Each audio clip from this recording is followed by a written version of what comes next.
the rest of this morning, we're going to actually look at the two work streams within the SPSP Acute Adult Collaborative. So our deteriorating patient work and falls. And we have some fantastic clinical leadership supporting these areas of work. And we're going to kick off this morning's session with Dr. Gregor McNeill, who is our clinical lead for SPSP Acute Care. Gregor is a consultant in intensive care in the Royal Infirmary in Edinburgh, and in the first wave of the pandemic was the clinical lead for critical care. He has a real passion in the deteriorating patient and that recognition and response prior to admission to critical care. Delighted to also say Gregor joins a merry band of clinical safety and quality fellows who have supported the SPSP work, and he's going to talk through this morning the fantastic work that's been developing around the principles of structured response. So over to Gregor. Thanks, Joe, and it's so exciting to see you all in person this morning.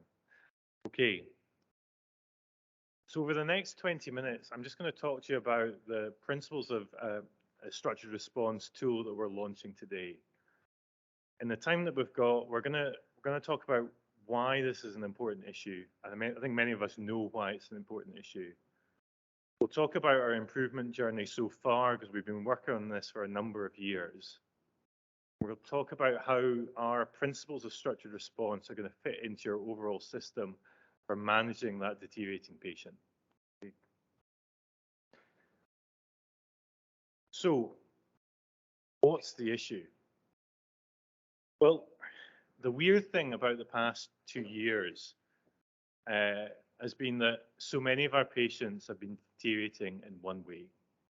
We heard how grant oxygen levels were going lower and lower, and the healthcare system knew what to do. It knew how to escalate its care in a timely way.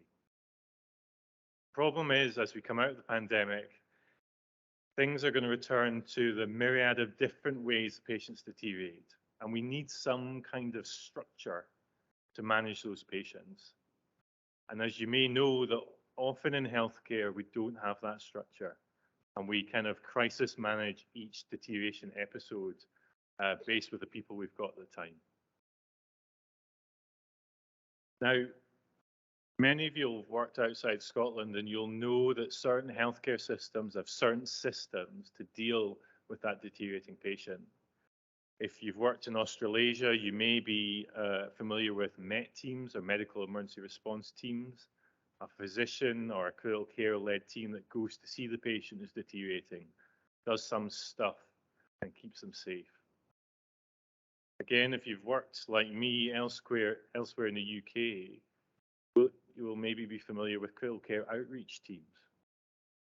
These are not teams that we have widespread throughout Scotland, although we're very conscious that there's been a critical care outreach team that's been working in NHS borders for over 20 years now. But these teams of specialists, often nurses with a critical care background, have a set way that they manage the deteriorating patient, keep them safe, and ensure they get timely care. In Scotland, we've got to really rely in the broad part on the teams within our own wards. Okay, we have to manage our own deteriorating patients. We've got tools, whether it's an ALS course, an impact course, about how to manage the deteriorating patient. We've got the SIGN guideline 139. We're essentially doing it ourselves. Now, obviously, the teams such as the critical care outreach teams and the MET teams are a huge resource with specialty knowledge. We're also an advantage in that we know our own patients. We can tell when they're deteriorating because we've known them for the time they've been in the ward with us. And that is also a great strength. But maybe we just need some guiding principles to manage them as they deteriorate and keep them safe. We know it's a problem though, and we know from a variety of sources that sometimes patients are not given timely care. One of the reasons that we still measure cardiac arrest rates across every board is that the cardiac arrest is the end game of failure to rescue.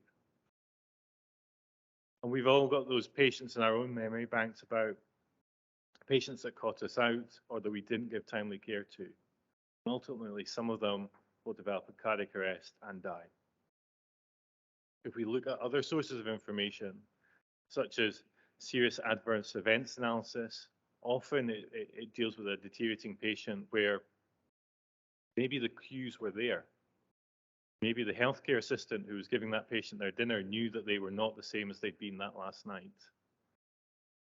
The clinical concern was there, but we just didn't act on it. It was maybe a blood test that someone took that showed the patient was sick, the lactate was up. We didn't act on it. And looking at those pieces of evidence, we know, whichever board you work in, that there are issues there. There are issues around recognizing the degree of acuity. Didn't realize that they were that sick. Often the young patient who's bleeding or has sepsis, the news too doesn't go that high, but yet they are critically ill. They're compensating well.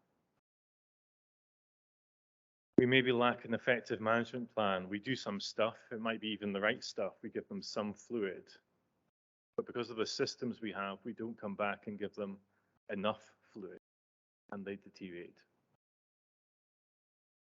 The deterioration episode maybe happens in the middle of the night. I was reflecting on that with Grant's story. The consultant is not in the building. And maybe we don't get that prompt to call the consultant or call the registrar. We hand over not vertically up the chain, but along the chain to the next nurse or FY2 coming on. So that's just easier. We have to think about that. We have to think about specific triggers. I know in my own hospitals in Lothian, particularly our surgical colleagues, they're keen to improve how they hand over raised lactate levels. That key indicator that a patient may be struggling more than the obs tell us. And we have to find systems, particularly about not focusing on that initial assessment of the deteriorating patient, but when we come back. When we come back to check that the patient is improving, or if they're not improving, we do something different, try and give them timely care. And many of us have been on a journey over the past couple of years, but his and SPSB have been on a journey of almost 10 years now, trying to think about this problem. And I'm going to take you through some aspects of that. This work was probably first looked at by SPSB almost 10 years ago. This is an example tool from NHS Lothian, but there are others out there. This is from work by Sarah Gosner in NHS Lothian, devising a pro forma to structure that initial assessment of the deteriorating patient. This improvement work has been tough though, and it's difficult to get these systems into a ward where your medical staff may be rotating every couple of months, and your nursing staff may be doing likewise. And sometimes a pro forma doesn't quite do it in the increasingly digital age that we have, when so much of our records are now electronic. In 2019, my colleague Callum McGregor, who was in this post in his prior to me, chaired a group looking at a 90-day process called the generic response tool. They're looking at the evidence around what to focus on in this area of work. And the term generic or structured, they're really interchangeable. They looked at the evidence around what triggers we should look at when patients are deteriorating. Sure, we've got the News 2 or your scoring system. There are others, clinical concern, AKI, I've mentioned lactate. And also focusing on what are the key parts of the response. Maybe not a pro forma that runs 3 or 4 pages, but what are the really important elements in each individual acute area. Inherently, this work was somewhat delayed by that bug. And I think we all feel that, but we're keen to get back to this work now. And as you've heard already this morning from Claire, we relaunched the collaborative last year in September. And structured response was a key part of that work in terms of trying to reduce our cardiac arrest rates in all of our boards. Having a structure around managing that deteriorating patient. so they do not arrest. And it goes and it complements with a number of change ideas. And it is interwoven with our sepsis care improvement, with our improvement around ensuring that our patients have timely treatment escalation plans as well.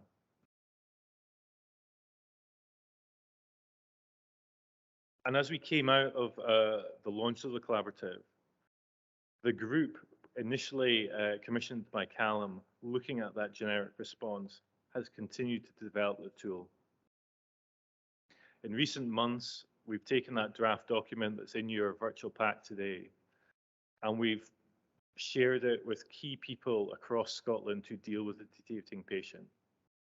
Our outreach team, colleagues on the borders, hospital at night colleagues who often deal with these patients in the middle of the night, medical and nursing colleagues who are identifying these patients in our wards, to get to the tool that we have today.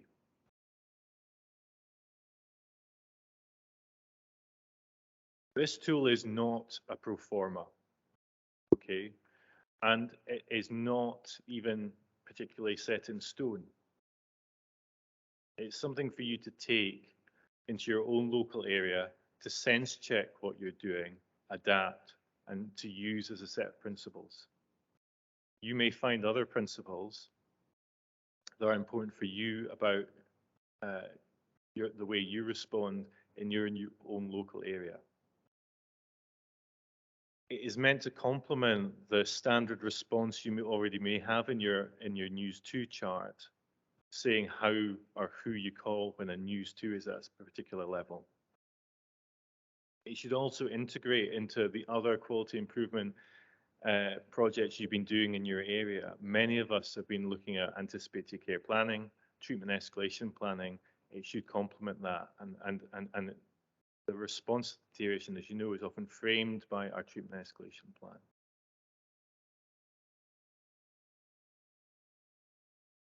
The first part of the tool is that recognition of deterioration.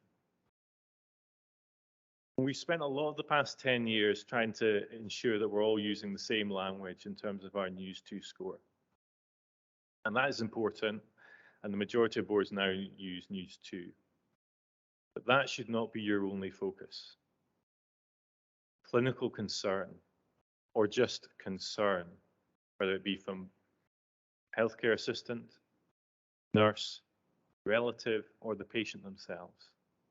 That is important and should be part of your recognition of deterioration. Think about your locally agreed triggers. If you work in an oncology setting, you've got lots of patients with neutropenic sepsis, that might be a significant pyrexia. I've already mentioned in some settings, certainly in Lothian, we're looking closely at lactate, but it might be individual for your area.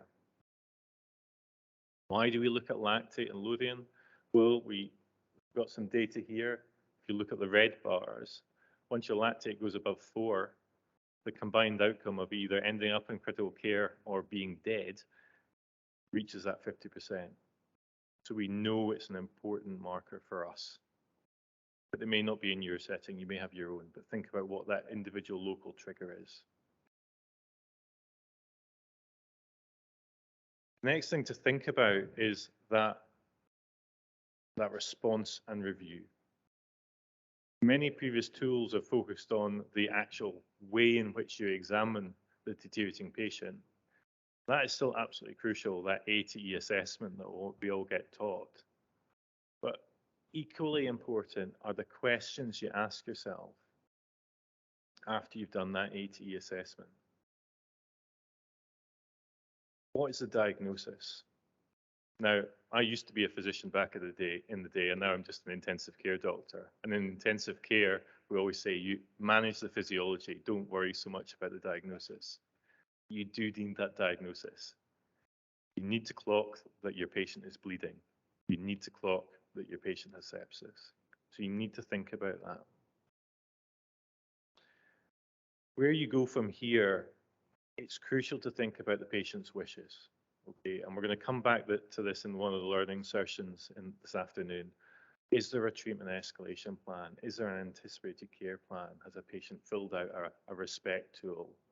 Because that is going to frame everything that we do from here.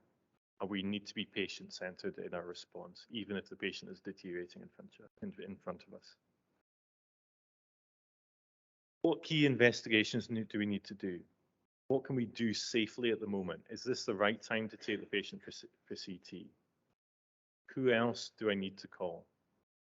Okay, and if you need to call someone senior, how do we allow that to happen? And what is the management plan? The next thing to think about is what your observation plan is. And the key thing here, I would say, and you need to really embolden particularly to your medical colleagues, are what obs are feasible in the area that you find yourself in. Okay, it's no good for me as an intensive care doctor to say, oh, the patient looks fine on the ward. Keep going with your 15-minute obs. Can you really do that with all the other patients you're looking after in that environment? Be realistic. If the patient needs that level of frequency of observation, they need to go somewhere else.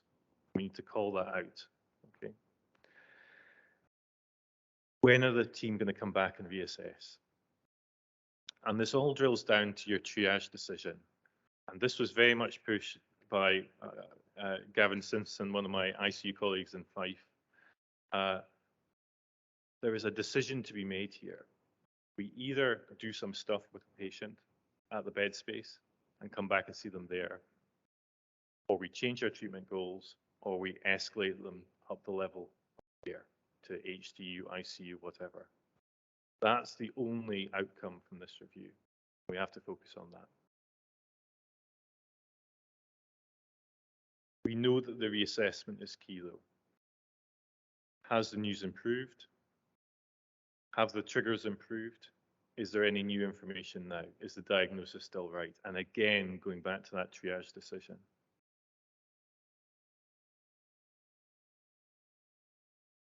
In your environment, you may already be using a structured response tool. You may already be doing all of this. This tool, though, is for you to use using the associated documents that we've developed. I'm very thankful to my colleague Megan and his about how those tools have been developed. Use these associated tools to sense check whether you are doing everything that you should within the structured response tool. Use the mapping tool to ask yourself the questions: where are the weak links in your chain? Where are the strong links in your chain?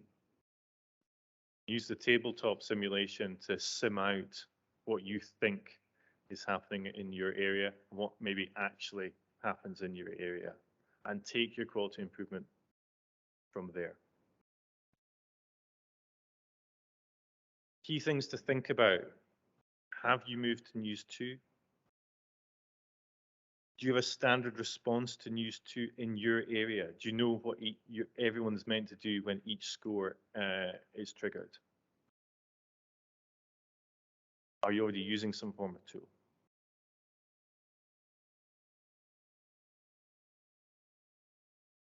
Many of us are challenged at the moment because we're trying to do lots of different things after COVID. I know a number of the boards are trying to develop electronic observation systems. So you may be changing the way you respond to deterioration anyway. How does this fit in with that? My goodness. If you're developing EOBS, now may not be the time to develop a paper form to respond to deterioration. Okay, so your landscape is changing. How does this integrate with all that treatment escalation planning work you've been doing over the past 2 years? And finally, just a heads up for something else that is coming down the line. This is not the last word on structured response. It's not the last word on patient deterioration. We are in the process of rewriting the SIGN 139 guidelines, care of the deteriorating patient. That we hope, and I'm chairing it, so I hope, will give us more information and more evidence around how we respond to the deteriorating patient. We should hopefully have that guideline ready for you all within the next year. That will give you further insights into how to manage these challenging cases. It is going to cover both primary and secondary care, because I think what we have seen from COVID is that deterioration can happen anywhere. I'm sure we're quite a secondary care heavy group here, but as we all know, our family members have been sick with COVID. It's important that we get effective care wherever the patient is deteriorating, if it's in or out of hospital. Lots of what we talked about are in your virtual delegate bags. I'm a bit sad that I'm not leaving here with an actual bag, but there you go. I'm sure that's the green alternative. But I'm also very happy to take questions. Thank you very much. Thank you so much, Greg. I mean, I think this is a fantastic example of co-design and co-production with the system to develop this toolkit, which is in that delegate bag for you to go out there and test, and we want your feedback on that. Now, is there any, first of all, questions from our virtual audience, Joan Marie? Yep, there is. Thank you very much, Gregor. That was fantastic. There's a question from Una McFadgen. Could the redeployment and enforced ITU experience of a wider range of staff be promoted in improved acuity in recognising and explaining concerns about deterioration across general wards, community, etc.? Yeah, I think it's been very valuable that we've had staff from various sectors working in ICU, and I think that hopefully will help us kind of promote this tool, because people have worked in ICU and seen what kind of a deteriorating patient looks like. That experience has been very valuable to us as well. I mean, my local eye care bundle that I now use in ICU would be nothing because of if it wasn't for the ophthalmologist that worked with us during COVID. So I think it's just about shared learning and shared experience. Thanks. Thank you. Any other questions? Virtual questions? But on a personal level, I was a gran last weekend, and I was at my daughter's birth of her daughter and my granddaughter, and they seem to really have maternity care, seem to be much better at this. They seem to have a regular peer review, which you kind of touched on, and I don't know the same thing, but I did.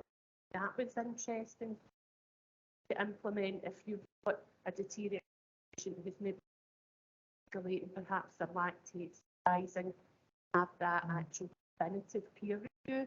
I think we do it, but do we actually call it that and have somebody else input in the moment? That was all I kind of wanted to. Yeah, I think you're absolutely right, and I think one of the best pieces of kit that's in that virtual bag is the mapping tool that my colleague Megan's developed. You sit down with your MDT and go through a case and work through on the table what actually happens in your system, and then you'll understand your system. Thank you. So Karen, hand up.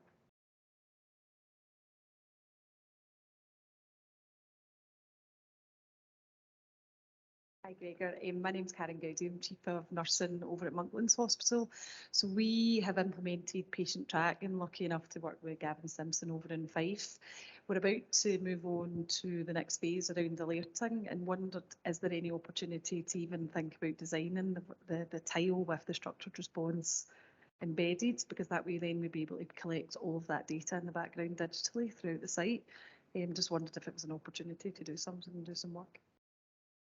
Thanks very much. And I think that there's so much learning to be had, particularly around how we implement an electronic scoring system. And I know Gavin and Fife is very much our go-to man on it, because Fife have the experience, and we now have that also gives you the data to understand your system as well and what is actually achievable within the system.